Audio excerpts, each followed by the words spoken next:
السلام عليكم ورحمة الله وبركاته. الحمد لله العلي الجليل القديم الواحد الأحد الأول، وصلى الله على نبي المرسلين وعلى آله وصحبه ومن سار على نهجه إلى يوم الفصل. اللهم إنا نسألك علما نافعا ورزقا طيبا وعملا متقبلا. اللهم علمنا ما ينفعنا وانفعنا بما علمتنا وزدنا علما. اللهم إنا نعوذ بك من علم لا ينفع ومن قلب لا يخشع ومن نفس لا تشبع ومن دعاء لا يسمع. Alhamdulillah, atas izin Allah Subhanahu wa taala kita dapat berjumpa lagi di kegiatan kita bulan Ramadan ini. Dan tentu pada hari ini kita akan membahas hal-hal yang berkaitan dengan bulan Ramadan lagi.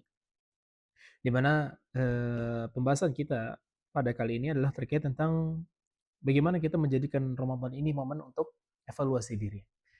Ikhwas sekalian, Ramadan itu secara hukum asalnya adalah memang momen untuk kita memperbaiki diri kita, untuk memperbaiki diri kita. Dan itu memang tujuan utama dari namanya dari bulan Ramadan. Makanya di antara hikmah Allah mensyariatkan bulan Ramadan adalah supaya kita semakin bertakwa kepada Allah Azza wa Jalla. Itu sebagaimana Allah sebutkan di surat Al-Baqarah 182 yang sering kita dengar, ya ayyuhalladzina amanu kutiba alaikumusiyam kama kutiba alal ladzina min qablikum la'allakum tattaqun. Wahai orang yang beriman, diwajibkan atas kalian berpuasa sebagaimana telah diwajibkan untuk umat-umat sebelum kalian. Tujuannya apa? La'allakum tattaqun, supaya kalian semakin bertakwa kepada Allah Azza wa Jalla. Cuma di sini memang ada sebuah problem yang kita sendiri kadang nggak tahu apa makna takwa itu sendiri. Apa makna takwa? Takwa adalah eh, eh, takwa adalah menjalankan apa yang Allah perintahkan dan menjauhi apa yang Allah larang. Itulah takwa. Sebagian ulama menyebutkan seperti Ibnu Mas'ud mengatakan at-taqwa an taj'ala bainaka wa baina 'adzabillah wiqayatan bifi'li ma amar wajtinabi ma naha.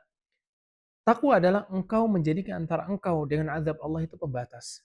Sehingga kita dengan azab Allah ada pembatasnya. Dengan cara apa membuat pembatas ini? Dengan menjalankan apa yang Allah perintahkan dan menjauhi apa yang Allah larang. Dan puasa ini adalah salah satu cara supaya kita bisa semakin bertakwa sama Allah Azza wa Jalla. Kita semakin takut sama Allah Azza wa Jalla. Karena memang orang yang berpuasa itu pasti dia sadar, tidak sadar Allah Azza wa Jalla mengawasi dia. Maka orang yang berpuasa itu selalu menjaga dirinya dari hal-hal yang dapat membatalkan puasa. Karena dia takut kalau puasanya batal. Yang kita udah pernah sebutkan bahwasannya di antara pembatal-pembatal puasa adalah makan dan minum dengan sengaja. Sebelumnya makan dan minum adalah suatu hal yang mubah. Tapi karena kita dalam kondisi puasa, maka itu menjadi suatu hal yang haram. Karena dia dapat membatalkan puasa kita. Dan puasa sendiri memiliki definisi adalah al-imsaku min mubtilatis siyam atau al-imsaku min mufattiratis siyam min tulu'il fajri ila ghurubi syams. Puasa adalah menahan diri dari segala sesuatu yang dapat membatalkan puasa dari terbitnya fajar hingga terbenamnya matahari. Itulah puasa. Dan kita udah pernah sebutkan tentang hal-hal yang membatalkan puasa. Makanya hikmah dari puasa ini adalah semakin kita bertakwa kepada Allah Azza wa Jalla. Supaya kita semakin bertakwa kepada Allah Azza wa Jalla. Dan kalau kita sudah benar-benar bertakwa kepada Allah Azza wa Jalla, maka kita akan semakin dekat dengan Allah. Kita akan semakin bergantung, semakin bertawakal, semakin berharap kepada Allah Azza wa Jalla. Dan tentu itu yang Allah inginkan. Maka ada sebuah hadis yang sahih dari Nabi SAW, yang Allah inginkan dari kita adalah kita itu berbuat dosa, kemudian kita bertobat. Kita berbuat dosa, kemudian kita bertobat. Di mana Nabi SAW mengatakan, in lam tudhnibu, la dhahaballahu bikum, wa la ya'ti biqaumin akhar, yudhnibun, fa yastaghfirun, fa yaghfir lahum. Kalau kalian nggak berbuat dosa, kata Nabi SAW, Allah akan binasakan kalian. Dan Allah akan ganti kalian dengan kaum yang baru, yang mereka itu berdosa, kemudian mereka minta ampun kepada Allah, kemudian mereka Allah ampuni. Itu yang Allah ingin dari kita. Ketika kita sudah melakukan dosa, tentu kita manusia semuanya akan melakukan sebuah dosa. Karena itu merupakan sebuah ketetapan dari Allah Azza wa Jalla. Nabi SAW mengatakan, kullu bani Adam khata'. Setiap manusia, anak Adam itu pasti berbuat dosa. Wa khairul khatta'ina tawwabun. Dan sebaik-baik yang berbuat dosa adalah yang bertaubat, yang meminta ampun kepada Allah Azza wa Jalla. Nah, ketika kita berbuat dosa, kemudian kita kembali kepada Allah Azza wa Jalla, maka itu yang Allah inginkan. Allah ingin kita itu ketika berbuat dosa, kita kembali kepada Allah Azza wa Jalla. Makanya di dalam sebuah hadis yang sahih juga, Nabi SAW pernah bercerita tentang seseorang yang tersesat di tengah padang pasir. Kemudian dia berjalan bersama onta dan barang bawaannya. Ketika dia sedang berteduh di bawah sebuah pohon, maka ketika dia bangun, ternyata onta dan barang-barang yang dia bawa itu hilang semua. Pergi. Ontanya bawa barangnya pergi. Maka dia cari ke sana, sini, udah muter kemana-mana, sampai dia pada suatu titik di mana dia sudah putus asa dengan kehidupan.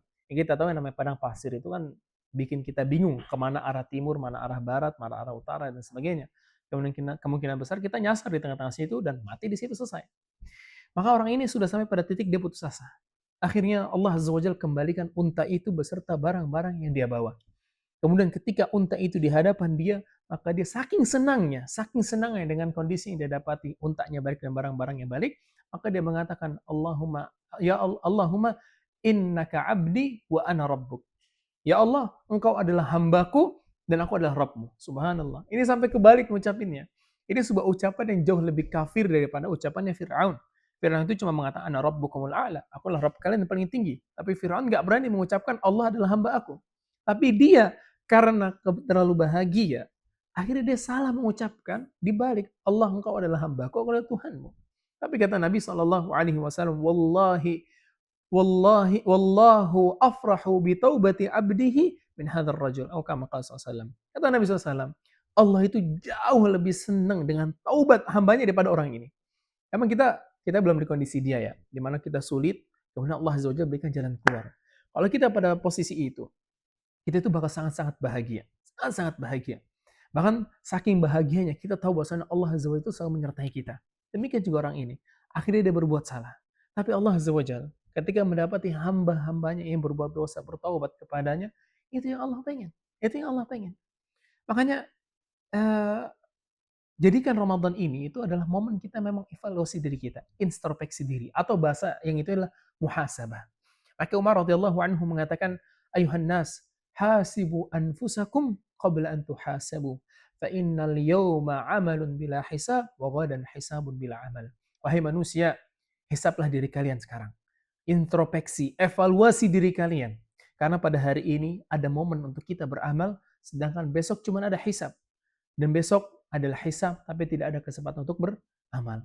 Makanya Ramadan ini memang menjadi sebuah momen yang tepat sekali untuk kita memperbaiki diri kita. Ada sebuah hadis yang dipercaya sama para ulama tentang kesahihannya, di mana Nabi SAW mengatakan, Inna lillahi fi ayyami dahrikum nafahat. Allah Azza wa Jalla itu memiliki karunia yang Allah turunkan di hari-hari yang kalian miliki. Fata'arradu laha, kata Nabi SAW. Cari karunia itu. Fa'asa an tusibakum ahadan fala yashqa ba'dahu abada. Atau kama qala. Di mana Nabi SAW mengatakan barangkali ada di antara kalian yang mendapati karunia itu sehingga dia nggak akan pernah sengsara setelah itu. Nah, para ulama menyebutkan bahwasanya di antara karunia Allah yang Allah turunkan adalah adanya bulan Ramadan. Adanya bulan Ramadan, adanya waktu-waktu mulia, adanya ibadah-ibadah yang Allah lipat gandakan dan sebagainya. Itu adalah karunia-karunia yang Allah berikan. Dan Ramadan ini salah satu karunia yang Allah berikan. Kita sebagai seorang muslim, yang orang awam saja ya, kita nggak ngomong orang yang sudah berilmu, udah ngaji lama, kita orang awam. Ketika bulan Ramadan tiba, maka kita ada kesenangan sendiri. Ada kesenangan sendiri. Karena memang kita merasakan kenikmatan yang luar biasa di bulan Ramadan. Kita merasakan sebuah keimanan yang belum pernah kita rasakan sebelumnya. Kita jadi lebih semangat beribadah. Mungkin ya, kita tahu ketika masuk bulan Ramadan ya, kemarin, orang-orang di awal hari, itu yang namanya masjid full membluber kemana-mana, nggak mampu untuk menampung orang-orang lagi. Sholat subuhnya, yang tadinya kita kalau sholat subuh ya itu cuma 1 baris, 2 baris, 3 baris paling banyak, sekarang tiba-tiba full sampai ke belakang, sampai keluar-luar. Sholat tarawih, yang biasa sholat isya juga sama, 1, 2, 3 saf doang. Sekarang ngeluber semuanya, ada yang orang sholat isya sampai tarawih selesai. Dan kita tahu sholat tarawih itu lama, biasa selesai setengah 9, jam 9, kalau yang agak lama. Tapi subhanallah, banyak kaum muslimin yang tiba-tiba menjadi soleh karena kedatangan bulan Ramadan. Karena memang bulan Ramadan bulan yang mulia. Di antara bulan Ramadan yang kita tahu adalah apa? Bulan Ramadan adalah bulan di mana Allah Azza wa Jalla membuka pintu surga. Di mana Nabi SAW mengatakan dalam hadis yang sahih, Nabi SAW mengatakan, "Qad ja'akum Ramadan, syahrun mubarak, futihat fihi abwabul jannah." Telah datang kepada kalian bulan Ramadan, bulan yang diberkahi. Pada bulan itu pintu-pintu surga dibuka sama Allah Azza wa Jalla. Kata para ulama, di antara faidah dibukakannya pintu-pintu surga itu adalah kaum muslimin mudah untuk melakukan kebaikan. Betapa banyak kita lihat orang-orang yang ketika di bulan Ramadan, biasanya nggak pernah baca Quran. Tapi ketika masuk bulan Ramadan, Al-Quran yang selama ini ada di lemari dia udah sampai jadi debu itu, dikeluarin sampai dia dibaca lagi. Betapa banyak kita lihat kaum muslimin yang tadinya nggak jaga sholat, tiba-tiba jaga sholat. Betapa banyak kita lihat kaum wanita yang tadinya nggak nutup diri, tiba-tiba nutup diri di bulan Ramadan. Betapa banyak juga kita lihat orang-orang yang tadinya males-malesan sholat, datang ke masjid, males-malesan yang namanya sedekah nggak mau, tiba-tiba sedekah sebanyak-banyaknya, tiba-tiba datang ke masjid. Banyak orang yang tiba-tiba berubah ketika bulan Ramadan. Karena memang keberkahan di bulan Ramadan itu nampak. Kan itu nampak. Makanya para ulama juga sangat mengecam orang-orang yang bukan para ulama saja, tapi Nabi SAW dan Allah Azza wa Jalla sangat mengecam orang yang ingat sama Allah itu ketika di bulan Ramadan saja. Maka para ulama mengatakan kunu rabbaniyin wa la takunu ramadhaniyin. Jadilah kalian hamba-hamba Allah yang rabbani, yang lurus. Tapi jangan jadi hamba-hamba Allah yang ingat sama Allah di bulan Ramadan aja. Yang kita lihat banyak orang kayak gitu. Banyak orang kayak gitu. Dia masuk bulan Ramadan, dia beramal karena memang orang-orang beramal dan sebagainya. Tapi keluar Ramadan, dia seakan-akan narapidana yang dilepas begitu saja. Bebas dari segala sesuatu. Dan itu biasa sudah terasa ketika sudah masuk tanggal pertama bulan Syawal, di malam Idul Fitri. Banyak orang-orang yang langsung meninggalkan Al-Quran. Banyak orang-orang yang langsung meninggalkan sholat malam. Banyak yang setelah itu nggak puasa Syawal lagi. Maka orang-orang kayak gini adalah orang-orang yang merugi. Aslinya yang namanya puasa itu membuat kita semakin bertakwa sama Allah Azza wa Jalla. Artinya apa? Walaupun kita keluar dari Ramadan, kita tetap menjaga ibadah-ibadah yang sudah pernah kita lakukan di bulan Ramadan. Memang kuantitasnya berkurang, nggak bisa kita pungkiri. Ketika kita di Ramadan, tiap hari kita bisa baca 1 juz, 2 juz, 3 juz, 4 juz, ayo kita jalan. Tapi ketika keluar dari bulan Ramadan, mungkin berkurang. Sehari cuma 2 lembar, 3 lembar, 4 lembar, terkadang cuma seayat, 2 ayat. Tapi keistiqomahan kita melakukan amalan yang baik, itu tanda kita berhasil mendapatkan ketakwaan. Itu tanda. Dan itu tanda juga bahwa puasa kita sama bulan Ramadan diterima sama Allah Azza wa Jalla. Karena yang namanya ibadah, itu akan menyeru ke saudari-saudarinya yang lain. Satu ibadah akan menyeru ke ibadah yang lain. Demikian juga kemaksiatan. Satu kemaksiatan kita lakukan, dia akan menyeru ke saudara-saudarinya, saudari-saudarinya yang lain. Sehingga orang terjatuh dalam satu kemaksiatan, pasti dia melakukan maksiat yang lain. Orang melakukan kebaikan, pasti dia melakukan kebaikan yang lain. Karena memang begitu. Akan menyuruh satu sama lain. Akan menyuruh satu sama lain. Makanya Ramadan ini harus bisa kita jadikan momen memang kita memperbaiki diri kita. Kita memperbaiki diri kita. Nah, di antara hikmah bulan Ramadan disebutkan para ulama adalah Ramadan ini adalah momen kita tazkiyatun nufus. Ini benar memang evaluasi diri, mensucikan jiwa dari kotoran-kotoran hati. Kita bisa lihat ya, ketika kita di bulan Ramadan, kita itu sangat-sangat menjaga diri kita. Ini mata nih, yang biasanya jelalatan kemana-mana, melihat yang haram-haram, melihat perempuan yang nggak pakai aurat, dan sebagainya, tiba-tiba kita jaga. Tiba-tiba kita jaga. Karena kita khawatir puasa kita hilang pahalanya. Dan itu kita tidak bisa pungkiri. Memang begitu. Kemudian juga apa? Makanan nih. Yang biasanya kita ikutin hawa nafsu kita. Makan sehari 5 kali, 6 kali. Ketika bulan Ramadan, kita cuma bisa makan sahur sama buka puasa. Sahur nggak bisa banyak-banyak karena baru bangun tidur, nggak mood makan. Ketika buka puasa, mau coba banyak, perut udah begah duluan. Nanti khawatir nggak bisa sholat setelah ini. Nah, subhanallah. Makanya puasa juga termasuk hikmah dari puasa adalah dia dapat menekan hawa nafsu kita. Dapat menekan hawa nafsu kita. Sehingga keinginan kita untuk melakukan kemaksiatan sangat berkurang. Sangat berkurang. Karena Nabi SAW mengatakan, inna syaitan yajri majrad dam. Sungguh setan itu berjalan di jalur darahnya manusia. Nah, kata para ulama, ketika seseorang itu berpuasa, maka jalur-jalur darah itu menyempit. Sehingga pergerakan setan agak sulit di tubuh kita. Sehingga makanya keinginan untuk melakukan kemaksiatan itu sangat-sangat berkurang. Justru sebaliknya yang kita dapatilah keinginan untuk melakukan ketaatan terus. Bahkan kita merasakan ketika di bulan Ramadan, keimanan kita lagi sangat-sangat tinggi itu. Ketika kita berdoa sama Allah Azza wa Jalla, kita menangis. Ketika kita baca Quran, kita merasakan kenikmatannya. Ketika sholat tarawih, ya mungkin sebelumnya kita nggak pernah sholat malam, ya biasa cuma sholat isya itu selesai, ini tiba-tiba kita kuat untuk sholat malam. Bahkan mungkin sebagian dari kita, di sepertiga malam bangun lagi untuk sholat. Karena memang mengetahui kemuliaan-kemuliaan itu. Makanya sayang sekali kalau bulan Ramadan ini berlalu. Tapi kita nggak dapat apa-apa. Kita nggak dapat ampunan dari Allah Azza wa Jalla. Maka dalam hadis yang sahih juga, Nabi SAW pernah suatu ketika naik ke atas mimbar. Setiap tingkatan beliau mengatakan amin, amin, amin. Kita tahu mimbar Nabi SAW itu ada 3 tangga ya, 3 anak tangga. Setiap tingkatan itu beliau mengatakan amin, amin, amin. Selesai dari beliau menyampaikan khutbah, maka para sahabat bertanya, ya Rasulullah, kenapa kita melihat engkau ini mengucapkan amin, amin, amin.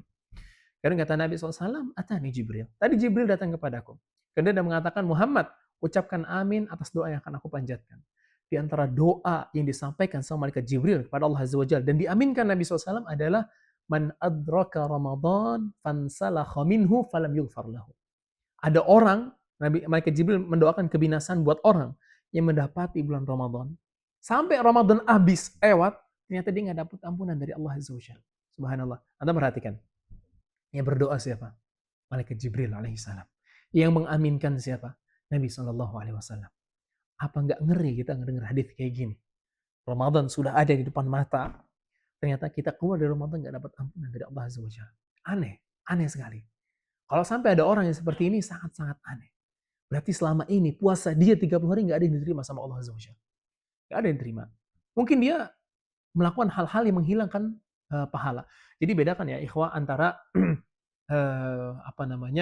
tidak dapat pahala puasa sama mengatakan puasa itu sah atau tidak. Ada orang yang berpuasa, sah puasanya, tapi nggak dapat pahala. Ada orang yang berpuasa, kemudian dapat pahala. Tapi nggak ada orang yang dapat pahala tanpa puasa. Ya mungkin ibadah yang lain bisa dilakukan. Tapi Anda perhatikan, ada orang yang berpuasa tapi tidak mendapatkan pahala. Kenapa? Karena dia melakukan hal-hal yang menghilangkan nilai puasa itu sendiri. Di antaranya apa? Nabi SAW mengatakan, Man lam yada' qawla zur wal amala bihi wal jahla, falaysa lillahi hajatun fi an yada'a ta'amahu wa syarabahu. Barang siapa yang tidak bisa meninggalkan perkataan dusta, dan juga melakukan hal-hal yang mengarah kepada dusta atau perbuatan bodoh, maka Allah nggak butuh dia puasanya. Allah nggak butuh sama puasa dia. Allah nggak butuh dia nahan dirinya dari makan dan dia nggak butuh sudah. Kenapa? Allah nggak terima pahalanya. Dikatakan sah, sah puasanya. Selama dia nggak melakukan hal yang membatalkan. Tapi pahalanya nggak ada. Kan kita ketika beribadah itu mengharapkan pahala dari Allah Azza wa Jalla. Tapi kalau kita ibadah ternyata nggak dapat apa-apa, apa nggak rugi kita? Di dunianya kita cuma dapat lapar, ternyata di akhirat kita nggak dapat apa-apa. Ini ruginya 2 kali. Rugi bandar ini namanya. Ya, rugi 2 kali. Makanya Imam Ibn Rajab rahimahullah mengatakan sebuah nasihat yang luar biasa. Di kitab Lataiful Ma'arif ketika beliau mau selesai menyebutkan tentang orang-orang ketika hendak ingin meninggalkan bulan Ramadan. Di antara nasihat yang beliau mengatakan, di antara nasihat yang beliau sampaikan adalah kam min mu'ammalin an yasuma hadha syahr fa khanahu amaluhu. Ini subhanallah termasuk hal yang menjadi evaluasi buat kita supaya Ramadan ini jadi evaluasi banget buat kita adalah banyak orang yang berangan-angan bisa puasa di bulan ini. Tapi ternyata angan-angannya dia itu mengkhianati dia. Fasara qablahu ila zulmatil qabr. Ternyata dia lebih dahulu daripada Ramadan menuju ke gelapnya kuburan. Kam min mustaqbilin yauman la yastakmiluhu. Betapa banyak orang yang mendapati hari ini, tapi ternyata nggak bisa menyempurnakan hari itu. Kenapa? Bisa saja wafat di pertengahan jalan pada hari itu. Wa mu'ammalin ghadan la yudrikuhu. Dan betapa banyak orang yang berangan-angan bisa ketemu hari esok, ternyata dia nggak dapat di hari esok. Innakum law absartumul ajala wa masirahu la abghadtumul amala wa ghururahu. Andai kata kalian mau melihat yang namanya ajal dan juga perjalanan setelah kematian itu, kalian bakal membenci yang namanya angan-angan. Benci kalian sama angan-angan. Maka salah satu cara supaya kita bisa menjadikan bulan Ramadan ini adalah momen evaluasi kita adalah mengetahui bahwasannya kita hidup dunia ini nggak lama. Pun kita nggak tahu apakah kita masih ketemu sama Ramadan selanjutnya atau tidak. Pun kita nggak tahu apakah kita bisa menyempurnakan bulan Ramadan ini atau tidak. Maka selama Allah Azza wa Jalla masih memberikan kita kesempatan untuk memperbaiki diri kita, untuk bisa memanfaatkan waktu yang Allah berikan kepada kita, manfaatkan.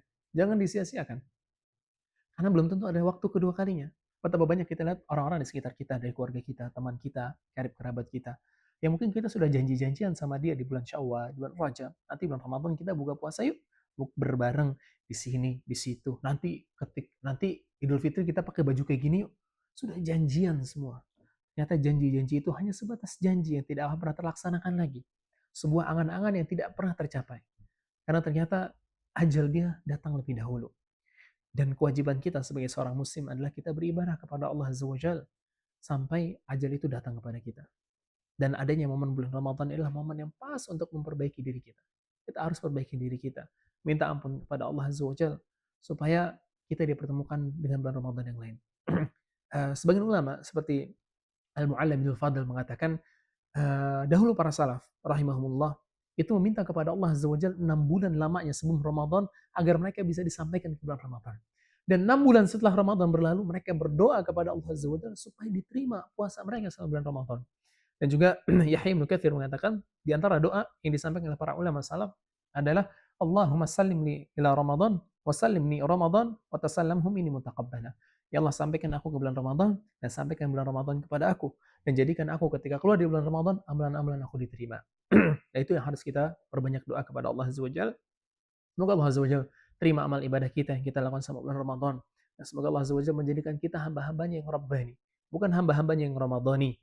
Dan semoga kita tetap istiqamah dalam melakukan ketaatan yang pernah kita lakukan selama bulan Ramadan. Baik bacaan Qur'annya, sholat malamnya, puasanya, sedekahnya, dan sebagainya. Semoga kita tetap istiqamah walaupun kita udah keluar dari bulan Ramadan, sekalipun intensitas dan kuantitasnya berkurang. Nah, semoga Allah Azza wa Jalla menjadikan kita orang-orang yang diampuni dosa-dosanya dengan berlalunya bulan Ramadan. Karena kita nggak pernah tahu apakah kita akan mendapati bulan Ramadan setelah kita atau tidak. Dan kita berdoa kepada Allah Azza wa Jalla, semoga kita bertemukan dengan bulan Ramadan yang selanjutnya dan yang selanjutnya lagi. Supaya kita bisa memperbaiki diri kita dan menjadikan diri kita adalah orang yang semakin dicintai oleh Allah Azza wa Jalla.